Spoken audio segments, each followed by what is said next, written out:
Jadi waktu belajarnya itu aman, tapi waktu kita trip kemana gitu ya dengan teman-teman yang baru yang mungkin juga maksudnya belum pernah jalan bareng gitu kan ya, takut kerepotin, takut aku nanti kalau ada masalah gimana, kalau aku nggak bisa masuk gimana. Coba sekarang kue minum pakai sedotan latidum, bisa nggak? Nggak bisa toh. Jadi artinya apa? Selama kue tidak menggunakan hidung kamu untuk bernafas, air tidak pernah akan masuk ke dalam tubuhmu.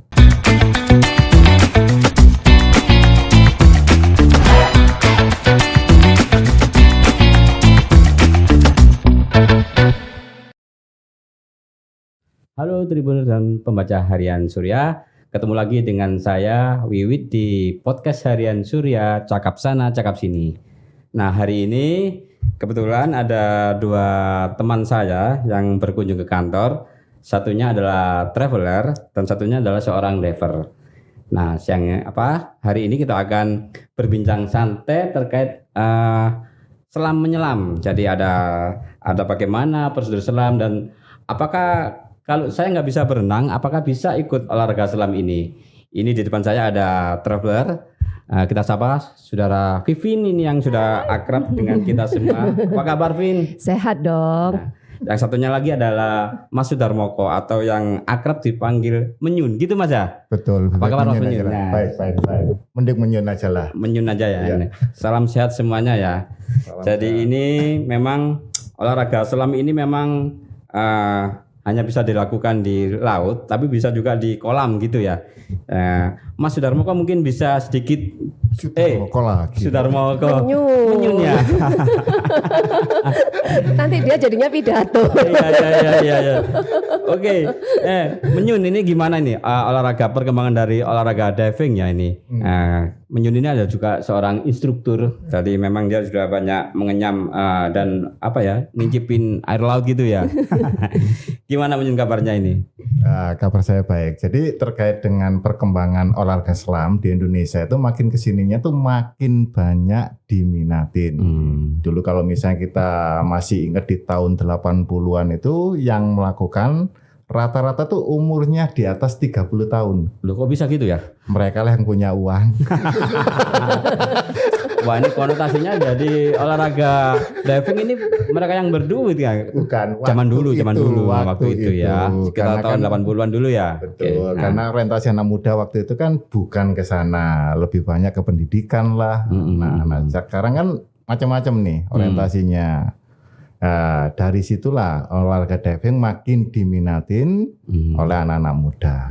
Karena ya perkembangan perubahan gaya hidup sih, lebih tepatnya perubahan gaya hidup. Apakah memang diving atau selam ini bisa hanya dilakukan di laut ya? Memang lazimnya seperti itu ya? Atau bisa di kolam-kolam gitu ya? Enggak juga sih, sebenarnya kan diving itu adalah kegiatan yang dilakukan di air. Nah kalau mau pas banjir di Surabaya, Jilong pun boleh sebenarnya. Surabaya nggak ada banjir. Jakarta baik kayak kita ke Kenangan yang lama surut. Di danau juga bisa, di sungai pun bisa. Memang lebih baik dilakukan di laut karena keindahan laut ini ya ada duanya jika dibandingkan kolam. Jadi yang juga digarisbawahi adalah juga salah satu keunikan atau keasikan dari selam ini adalah di laut lepas ya, sambil melihat pemandangan di bawah laut gitu ya. Betul. Di sana lah yang tempat terindahnya gitu. Apa saja sih yang perlu, yang dibutuhkan untuk bisa ikut di diving ini atau selam ini? Apakah harus bisa berenang ataukah anak-anak sudah bisa asal bisa ngangkut? Karena tadi saya ngangkut tabungnya ini juga lumayan berat sih ya. Jadi yang dibutuhkan sih sebenarnya yang pertama itu adalah kesehatan. Jadi memang mereka itu harus sehat dulu, baik secara istilahnya orang-orang umumnya itu jasmani dan rohani lah, katakanlah seperti itu. Butuh surat dokter ya?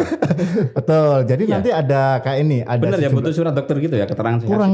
Kurang lebihnya. Jadi intinya nanti ada dokumen atau formulir yang harus dilengkapin. Nah, jika semua jawaban di sana tidak, ya artinya mereka bisa. Tapi kalau misalnya nanti ada jawaban yang ya gitu di dokumen tersebut, artinya mereka harus ke dokter dulu untuk mendapatkan yaitu tadi persetujuan berkaitan dengan kondisi kesehatan mereka. Mulai umur berapa? 8 tahun. 8 tahun sudah bisa ya? Boleh. Dan tidak harus bisa berenang. Ini yang penting ya? Orang baju renang aja nggak bisa berenang. Iya. Oke, saya tunggu dulu. Ini saya akan menyapa Vivin, seorang driver yang memang juga tertarik dengan selam ini.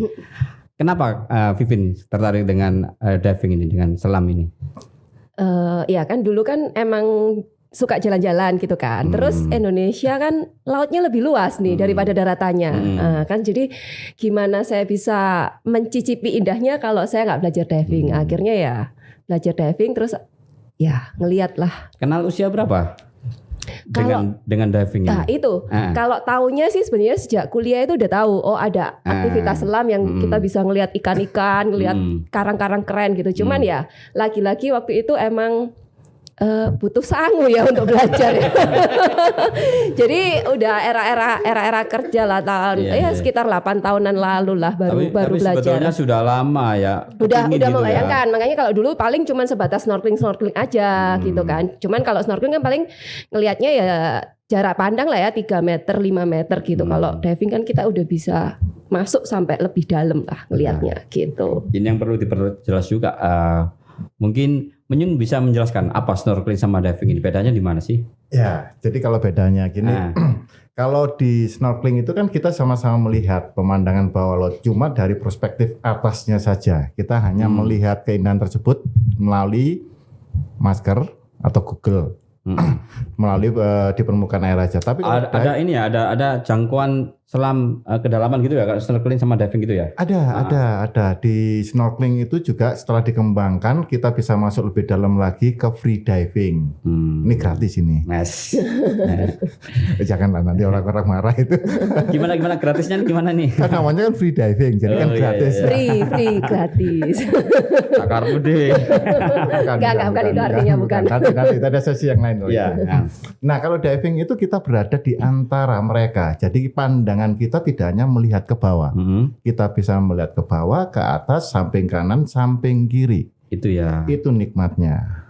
Tapi dengan catatan peralatannya juga beda lagi ya. Betul. Agar kita tidak menahan nafas, nanti kita harus menggunakan peralatan yang dinamakan scuba. Itu ada di depan tuh. Scuba diving gitu ya. Ada tabung udaranya, ada regulator, ada jaketnya. Itu yang harus kita pergunakan nanti. Itu ada persyaratan tersendiri ya. Antara snorkeling sama diving itu beda juga ya kayaknya ya. Ya bisa dibilang kayak gitu. Persyaratannya kurang lebihnya sama lah, sehat jasmani. Kalau usia sama juga? Kalau snorkeling lebih mudah, tergantung orang tuanya. Secara persyaratannya nggak ada sih secara umumnya itu. Tapi lebih bagusnya karena anak-anak masih belum bisa membedakan bahaya atau resiko, aman kayak gitu, lebih baik ya 8 tahun ke atas. Itu kalau kita udah pengen diving, itu butuh apa sih peralatan yang kita bawa gitu misalnya? Oke, yang pertama agar kita tidak menahan nafas, tabung udara. Ini yang sering disalahartikan oleh teman-teman. Jadi tabung. Gimana itu? Salah artinya gimana? Dianggap tabung oksigen. Oh, isinya udah beda ya? Beda. Jadi tabung yang kami pergunakan untuk scuba diving sama isinya. Ya seperti udara yang kita hirup saat ini. Ya, berikutnya agar mudah kita menghirupnya, kita perlu alat bantu yang lain yang disebut regulator. Yang untuk pengaturannya. Betul. Kalau itu seperti ini ya? Ya, di bawah ini. Ya. Jadi regulator ini juga bukan yang untuk dipergunakan ibu-ibu untuk masak. LPG gitu ya? Betul. Jadi sama-sama regulator, beda fungsi yang ini ya. Berikutnya adalah jaket ini di depannya ini. Nah, jaket ini adalah jaket untuk mengatur keseimbangan kita. Jadi kalau misalnya di permukaan bisa kita pergunakan sebagai jaket pelampung. Oh, gitu. Jadi kita ngapung aja di permukaan kan. Perlu berenang. Nah, pada saat menyelam, inilah yang membantu kita untuk melayang-layang seperti kayak parasut itu. Bisa. Memang nggak tenggelam ketika sudah memakai. Ini kan berat juga ya tadi 35 kilo kayaknya. Betul. Ya. Bisa disesuaikan. Jadi ada sistem penyetelannya di mana dikondisikan jumlah udaranya untuk mengatur daya apung. Itu ya berarti ada ini lagi ya, ada semacam kayak kelas tersendiri ya. Betul. Sebelum bisa masuk ke dalam ini ya. Betul. Lalu ada alat-alat apa lagi? Nah, itu untuk alat scubanya. Yang lainnya sih sama kayak alat yang biasa dipergunakan untuk snorkeling. Yang pertama itu adalah ada masker. Ya. Ini ya masker ya. Betul.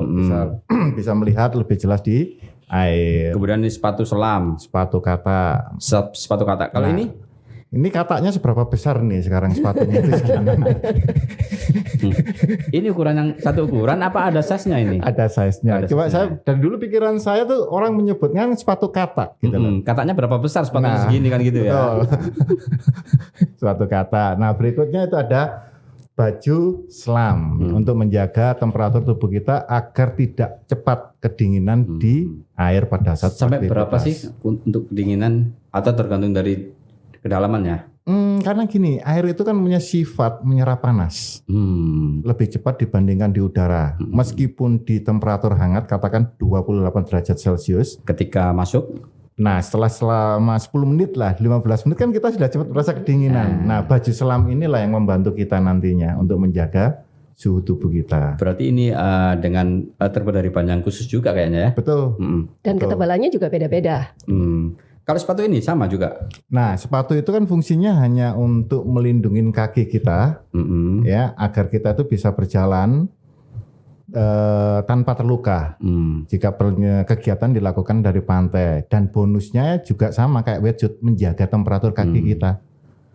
Ini aman dipergunakan sampai berapa meter kedalaman? Semua Peralatan ini. aman. Jadi di batas rekreasi adalah 30 meter. Loh, lumayan juga ya 30 meter ya. Dalam 30 meter kita lihat ke atas, tinggi jadinya. Dalam lumayan dalam. Kalau mungkin sudah tidak kita ragukan lagi ya, mungkin ya sampai kedalaman berapa meter gitu ya. Tetap di batas-batas aman yang ditentukan oleh Oh, sudah ada ini ya regulasinya ya. Kalau Vivin sudah mencoba sampai berapa dalam atau sudah pernah di mana aja, Vin, untuk diving ini? Kalau tujuan utamaku diving kan emang rekreasional ya, maksudnya jalan-jalan terus ngintip di dalamnya ada apa. Nah, kalau kedalaman itu tergantung dari spot wisata yang aku datengin. Jadi ada tempat misalnya di daerah Biak gitu, itu ada pesawat terbang yang Di di dalam gitu Ah. kan. Ya udah ngikutin kan, maksudnya di sana kedalamannya berapa? Ya udah, karena tujuannya di spot Tapi itu masih aman ya? di Masih kisaran aman ya? 30 lah ya. Kisaran Pesawat itu 30. di dasar laut masih aman itu ya kira-kira ya? Masih. Karena memang menjadi tujuan wisata juga Menjadi ya. tujuan wisata. Jadi memang kalau diving bukan masalah dalam-dalamannya, tapi memang di situ spot apa sih yang menarik, di kedalaman berapa sih yang cakep kayak gitu. Jadi memang salah satu tujuan juga berburu spot ya. ya istilahnya berburu kayak isi kita ya. jalan-jalan gitu lah, jalan-jalan tola-tola ngeliatin ya cakepnya di spot 15 meter, ya udah di 15 meter aja, kita nggak usah maksa di 30 meter gitu kan.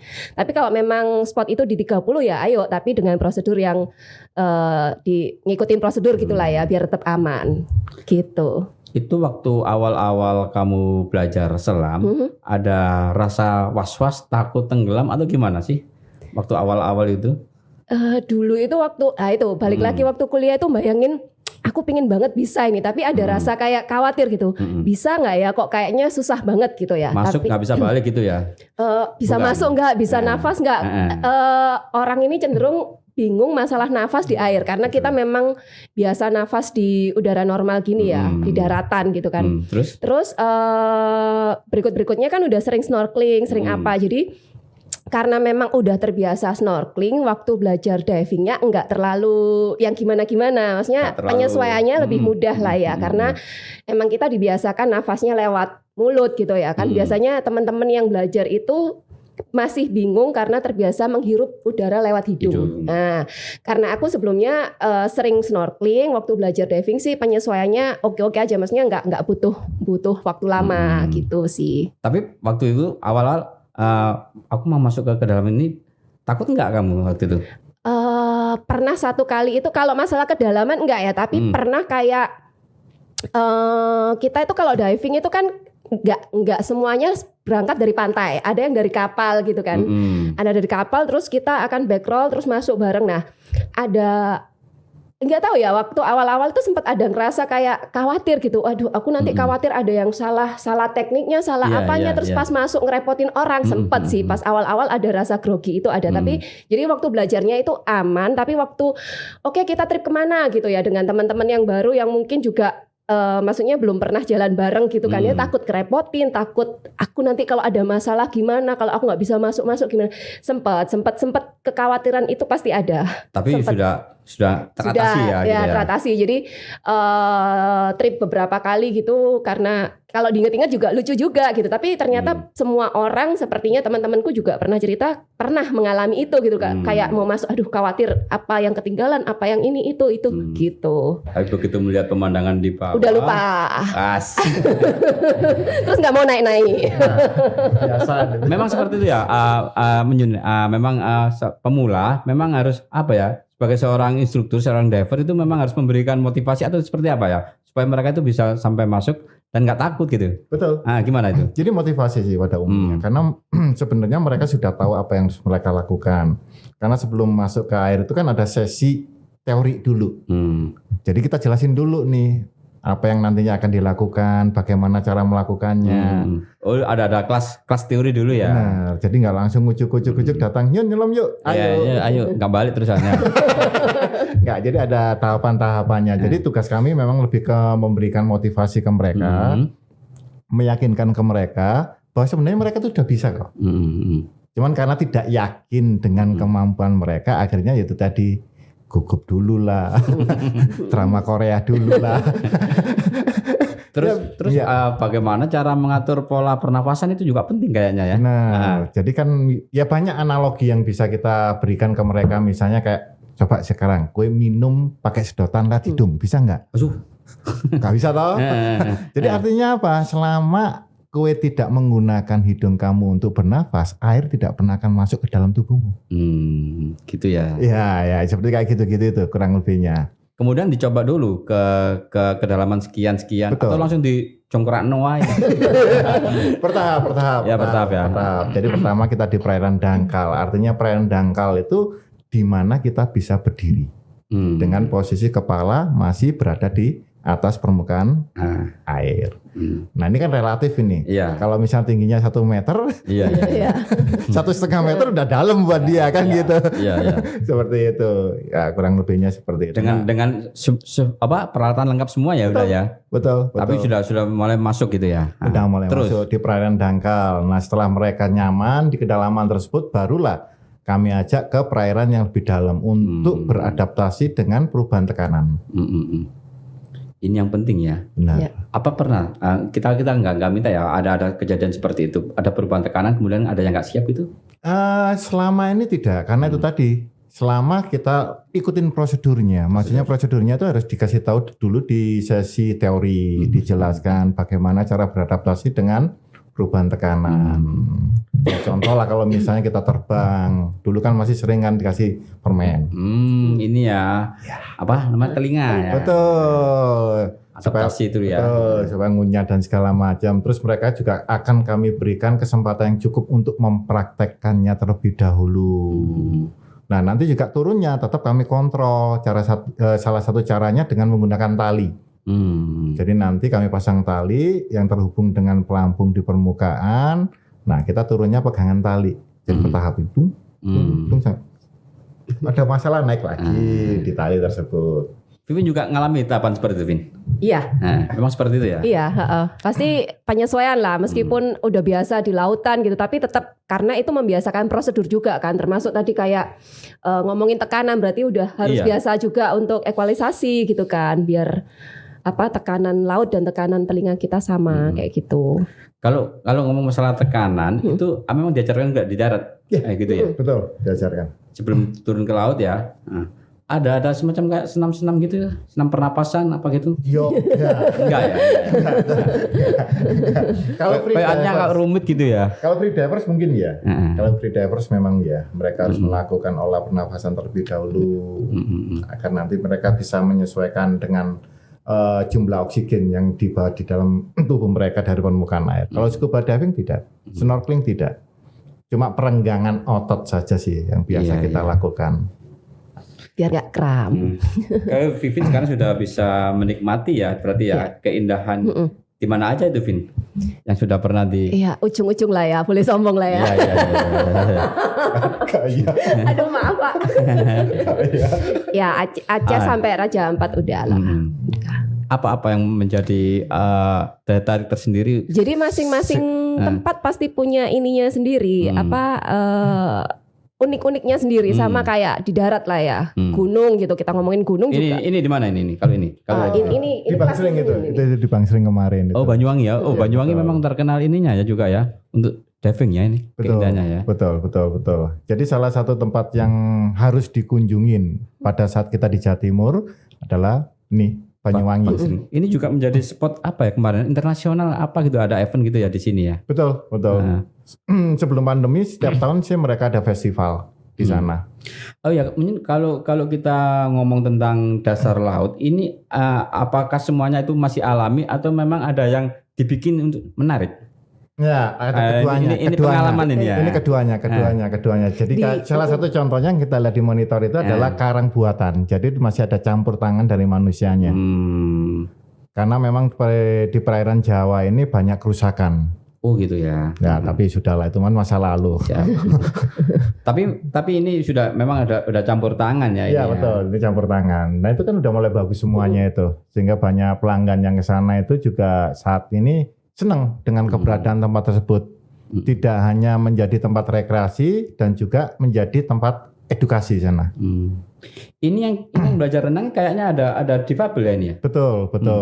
Itu salah satu teman saya dari Jogja yang memang khusus datang ke Bangsering karena itu tadi penasaran lihat bawah lautnya Banyuwangi itu seperti apa.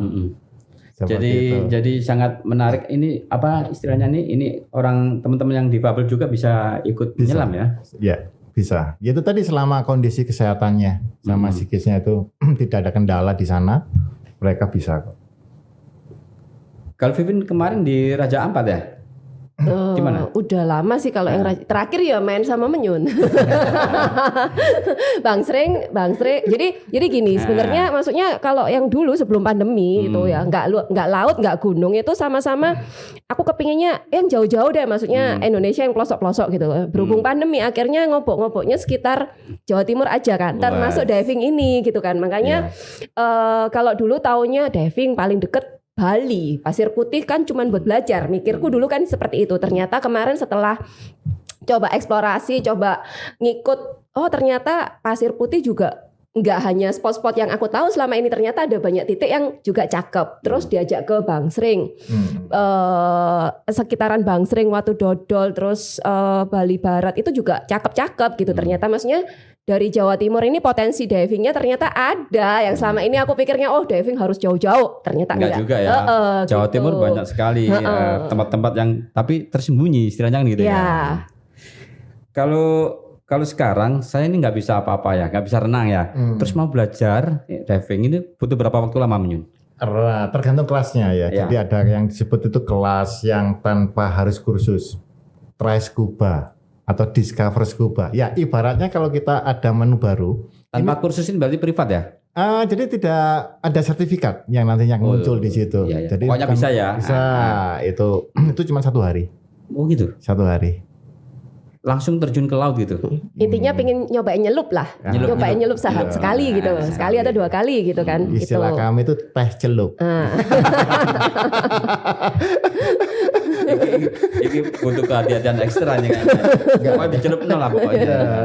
Ya itu tetap tahapannya harus kita ikutin. Jadi ada sesi teorinya dulu. Sehari ya bisa ya? Bisa 1 hari itu. Tapi kalau harus butuh sertifikat segala macam memang harus. Itu 2 sampai 3 hari. Jadi yang 2 hari itu ada kelas scuba divers, yang 3 hari itu adalah open water divers. Ini adalah tingkat awal yang bersertifikasi. Jadi pokoknya kita badannya sehat, nggak ada penyakit atau apa, sehari sudah bisa nyelup ya. Bisa. Apa teh celup? Teh celup. Kalau pingin pegang SIM-nya itu tadi belajar. Kamu berapa lama dulu, Vin? Apa? Kalau dulu kebetulan kan belajar di Surabaya itu, jadi sebenarnya kalau kelas ya rata-rata ini sama lah ya. Kelas itu kan ada teori, ada praktek kolam ataupun praktek laut. Nah, itu kalau dihitung rapel ya itu tadi 2-3 hari. Tapi karena dulu aku masih yang kantoran, kelas teori ini minggu pertama kelas teori, minggu kedua nyicil kolam, minggu ketiga dulu ya? minggu ketiga aku nyicil kolam lagi, minggu terakhir ujian di laut kayak gitu. Jadi bisa dicicil. Sekarang pun juga seperti itu. Tapi kalau dimampatkan bisa 2-3 hari itu gitu. Wah, tapi kalau aku dulu karena ini ya ngambil inilah seminggu sekali lah gitu. seperti itu apakah kita pingin itu harus butuh atau punya peralatan sendiri atau gimana? Karena kan peralatan juga nggak murah kayaknya sih. Betul. Memang idealnya ya. Kalau kita memiliki sendiri apapun itu kan merasa lebih apalagi saat pandemi kan higienis yang pertama, terus lebih nyaman yang kedua. Terus juga yang paling penting itu kita percaya dengan alat yang kita miliki. Tapi akan tetapi pada saat kita mulai, kita nggak perlu kok kita punya semuanya. Bisa dimulai dengan alat-alat yang sifatnya pribadi. Misalnya regulator, kita nggak harus beli semuanya seperti ini. Gitu ya. Nah ujungnya ini loh nanti yang masuk ke dalam mulut kita. Iya betul. Nah ini kan semuanya kan universal. Iya. Ini juga harganya puluhan ribu kok ini. Bener, Vivin sudah punya itu, Vin? Ini kebetulan barang saya yang saya bawa, Pak. Terus berikutnya adalah kayak masker. Ini juga sifatnya pribadi karena ini juga nempel di muka kita. Dan karena bentuk muka kita itu berbeda-beda, lebih baik kalau kita itu milik sendiri. Supaya ini juga pengaruhnya sangat luar biasa. Kalau masker kita nggak sesuai, air masuk terus, kita nggak bisa menikmati pemandangan. Kira-kira Minyunnya dengan peralatan yang lengkap, yang standar itu butuh berapa sih? Butuh berapa biaya sih? Range ya. Kita ngomong antara terendah sampai yang termahal ya. Kita ngomong range-nya itu sekitar 8,5 juta sampai ya 50 juta. Itu sudah milik kita ya ini. Iya. Jadi sebenarnya nggak mahal kok, nggak semahal sepeda lah ya. Ini kadang-kadang tapi kalau ngomong hobi itu nggak ada yang mahal kok sebenarnya. Pasti mahal. dibelain, pasti dibelain. Berapa kali? Itu bisa lah, bisa diatur. Jadi begitu Tribuner. Jadi nanti kalau mau, kalau kita mau belajar kemana nih kita nih? Lah ini strukturnya. Ya, salah satunya instruktur. Jadi Surabaya kan kalau di Surabaya banyak ini ya. aku yang jualan aja kalau ini ya. Aku yang jualan menyun maksudnya. Jadi kalau di Surabaya kan memang banyak guru ya di Indonesia lah ya banyak gitu tergantung kita domisili di mana ya tinggal cari info aja biasanya mereka bisa mengajarkan bisa di Surabaya, bisa di Pasir Putih atau langsung kelas di Bali tergantung paketnya. Salah satunya adalah ini. Kalau di Surabaya di Jawa Timur banyak ya untuk kalau misalnya kita urut dari Malang lah ya. Di Malang itu ada beberapa teman baik kami, salah satunya dia juga seorang dosen Pak Divi di Brawijaya. Tapi apakah ini untuk umum atau untuk mahasiswinya mereka? Maaf mahasiswa ya nggak sebut ya. Terlalu umum lah.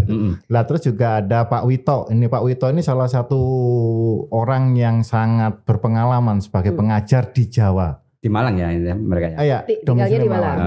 Jadi Pak Wito ini hampir semua pengajar, meskipun di Bali kayak saya itu dulu juga sempat belajar sama Pak Wito. Luar ini berarti ya Surabaya, Bali gitu ya.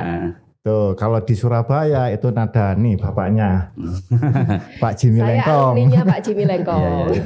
Kalau Menyun sendiri di mana? Saya orangnya nggak jelas. Di sana di sini. Enggak, setiap hari kalau mau berlatih di Menyun itu di mana? Di Pasir Putih ya informasinya. Pasir Putih saat ini. Saya lebih sering di Pasir Putih. Kenapa ya Pasir Putih itu menjadi salah satu rujukan untuk olahraga selam diving ini ya? Untuk di Jawa Timur itu secara geografis dekat dari kota-kota terdekat. Malang sekitar 3-4 jam. Padahal di Malang juga banyak pantai ya? Betul, tapi kan itu selatan. Nah, perairannya lebih nyaman yang di utara. Pemilihan karena ini ya mungkin arus ya. Betul, ombak, arus gitu. Seperti itulah. Yang nyaman di Pasir Putih sementara ini ya. Kemudian di Pangsring tadi ya. Betul. Kalau di Jawa ya. Itu bagus tuh sana. Itu sudah semua kamu Vin? Sudah dicoba semua? Sudah. Ikut ikut terus. Ya itu tadi habis pas pandemi terus nyobain Jawa Timur ikut ya. Oh ya kalau sudah punya lisensi kemudian pengen diving itu lebih mudah ya kayaknya ya, atau harus ada yang mengawasi, harus ada ini. Itu kan kayak SIM kita. Kayak udah punya SIM mau nyetir di mana aja di seluruh Indonesia kan bisa, ataupun gitu. di luar gitu kan. Kalau diving itu kayak gitu. Nah, jadi ya udah misalnya kita udah punya SIM, udah bisa diving di misalnya aku tiba-tiba pingin mau jalan ke Sulawesi gitu ya. Terus sekalian mau diving gitu. Ya udah cari aja di sana dive centernya apa, kita bisa ikut nyelup di sana. Kayak kemarin misalnya ke Makassar, ya udah sekalian jalan-jalan, sekalian diving kan gitu. Karena kita sudah ngantongin SIM. Jadi tinggal nunjukin aja ke dive centernya, saya pingin ini paket divingnya apa aja nih gitu. Mau sehari atau mau 2 hari gitu. Itu yang ngeluarin siapa itu? Lisensinya, SIM-nya itu. Nah, Dari dive agency. Oh, Jadi ada yang namanya dive agency. Jadi banyak juga dive agency, misalnya kayak di Indonesia itu kan ada yang namanya POSI, Persatuan Olahraga Selam Indonesia, di bawah naungan KONI. Mereka juga bisa menerbitkan lisensi diving. Terus juga ada yang sifatnya internasional, misalnya kayak PEDI yang paling banyak diketahui orang-orang di sini. Ada juga SSI, ini juga salah satu yang terbaik nih kaos yang tak pakai. Mudah-mudahan dibayar saya. Saya juga alumninya SSI. SSI itu apa? Kalau singkatannya Scuba School International. Oh, di Surabaya juga ya? Ada. Jadi kalau PEDI itu singkatan Professional Association of Diving Instructor. Jadi ini dua organisasi selam internasional yang sering di head to head dibandingin Suzuki, Yamaha, kayak gitu, Canon, Nikon, Canon ya kayak seperti kayak gitu lah ini. Ada tingkatan juga ya untuk lisensi ya? Ada. Jadi semuanya tuh mulainya dari tingkat dasar dulu yang sudah saya sebutkan tadi, ada scuba divers, ada open waters, terus tingkat lanjutan advance, specialty, sampai nanti ya kelas profesional. Gitu. Aminyun apa? Lisensinya sekarang apa ya? Instruktur. Instruktur. Bukan, belum. Memang ada instrukturnya. Ada. Apa itu istilahnya, trainer of trainer gitu ya? Jadi tergantung. Kalau misalnya di PEDI itu mereka menyebutnya adalah CD, Course Director. Kalau di SSN nyebutnya IT, Instructor Trainer. Vivin apa Vivin? Sudah kantongnya apa lisensinya? Aku SIM. Specialty rescue aja, sampai rescue. Jadi setelah tadi kan open water, advance berarti udah boleh lah ya lebih dari 18 meter menyelam. Diajarin juga di sana, terus berikutnya rescue. Specialty-nya sih banyak sih. Salah satunya ya mungkin kayak foto apa-apa itu termasuk yang rescue. Di dalamnya ya. Kalau pengalaman yang berkesan Menyun dalam rescue mungkin ya, ikut membantu apa pencarian apa waktu kejadian itu pernah nggak ya? Kalau untuk membantu musibah ya itu kan sebelum musibah lah. Saya belum pernah memang. Karena kan memang latar belakang saya adalah selam rekreasi, bukan penyelam seperti yang ada di Basarnas lah. Iya. Saya pikir itu sudah bisa masuk ke situ gitu loh. Bisa sebenarnya, bisa kami diperbantukan di sana, di bawah komando mereka. Nah kebetulan saya belum pernah terlibat di sana. Tapi yang paling berkesan itu adalah yang mana ya? Terlalu banyak sih. Tetap pengalaman pertama. Apa itu? Ya saat pertama kali menyelam. Karena emang luar biasa. Sampai sekarang saya masih ingat betul gambar atau picture lah ya di dalam kepala saya pada saat saya itu menyelam pertama kalinya di dalam air. Kelihatan apa gelap? Terang sih. Rasanya kan merem ya, menjamkan mata ya. Kalau takut iya, merem ya. Kamu pengalamannya apa Bingal kamu ini? Terang sih ya gitu. Pengalaman waktu pertama atau yang paling ini ya? Kalau yang paling berkesan ya. Kalau pernah ikut membantu apa pencarian apa di dalam enggak. Kalau yang itu sebenarnya kayak misalnya specialty tadi sebenarnya juga berguna seperti untuk bantuin seperti itu, tapi memang ada prosedurnya juga. Terus waktu aku ngambil sih memang mikirnya ya supaya aku bisa masuk ke spot-spot yang unik-unik yang memang minimal harus rescue, dan ya kalau ada apa-apa dengan diri sendiri ataupun temen buddy terdekat masih bisa lah bantu-bantu kayak gitu sih. Kalau pengalaman menarik. Ya waktu yang aku rasa deg-degan itu. Waktu awal-awal ya. Waktu itu sebenarnya sudah nggak awal sih. Jadi kalau awal-awal dulu kan memang banyak kan di Pasir Putih menjangan kayak gitu kan. Terus satu kali teman jalan tapi dia juga diver, udah tahu kalau aku udah punya license gitu lah. Ayo gini. Terus diajakin lah di daerah Sulawesi gitu kan. Nah, aku itu waktu itu pergi berempat, tapi ternyata satu kapal digabungin sama grup lain yang hari itu. Jadi kita ngambil 3 hari. Hari pertama digabungin, kedua enggak, ketiga digabungin gitu lah ya. Hari pertama digabungin, aku udah dredeg dong rasanya, maksudnya kayak waduh, aku digabungin, yang aku kenal cuma teman-temanku ini aja gitu kan. Nanti kalau aku ngerepotin gimana? Jadi aku pakai baju nih, ganti baju di kapal gitu sambil ngomel sama temen, kok kita digabungin sih? Aku ini masih belum pede gini kan. Ya udah kan kayak gitu sampai itu ngomel sampai mau nyemplung itu. Emang dikerjain kayaknya ya. Enggak, ya kadang itu enggak, temanku tuh soalnya kayak yang cuek gitu. Emang aku tahu sih dia cuek. Yang penting kan aku mengeluarkan isi hatiku gitu kan. Setelah nyemplung, enjoy, udah menikmati semuanya, aku ketawa sendiri dong. Lapo ya, ngapain ya aku tadi sepanik itu gitu ya. Jadi aku pernah merasa di titik ya itu tadi kayak waduh, oh iya soalnya barengannya juga orang senior, maksudnya Iya. dia di kapal tuh cerita, oh aku sudah diving sejak tahun ini, kayak minder gitu kan. Betul. Waduh, aku takut ngerepotin mereka, aku takut nanti gimana, aku takut nanti kalau mencar terus mereka bingung Iya, nyari aku. iya. Ada perasaan seperti itu Iya, gitu. betul. Terus setelah Karena memang masih pemula sekali. pas mentas, aku ketawa, ngapain ya, pantesan temanku ini juga cuek aku. Sepertinya dikerjain memang ya sama Manyun dan kawan-kawan. Oh, bukan sama trik saya. sama teman-teman waktu itu. Nah, Itu sih itu lucu dan seru dan ya terkenang sih kalau bahwa pada dasarnya aku pernah panik. Nah, itu sih kocak itu. Jadi sangat banyak sekali Tribuner pengalaman dari teman-teman yang suka dengan hobi diving ini. Mas Menyun, kemudian ada Mbak Vivin, memang banyak sekali yang pengalaman yang bisa kita petik dari mereka. Dan yang penting untuk bisa diving ini tidak harus bisa renang ya kan? Tidak. Jadi siapapun bisa, bahkan tadi ada temannya Mas Menyun yang difabel itu juga bisa menyelam sampai di dasar lautan dan menikmati keindahan alam Indonesia. Betul. Tribuner, mungkin pembicaraan kita di Cakap Sana Cakap Sini ini kita sudahi di sini karena memang kalau kita bahas mungkin nggak akan selesai. Jadi Seru ya nanti soalnya. kita akan sambung lagi di episode berikutnya. Tetap di Cakap Sana Cakap Sini. Sampai jumpa.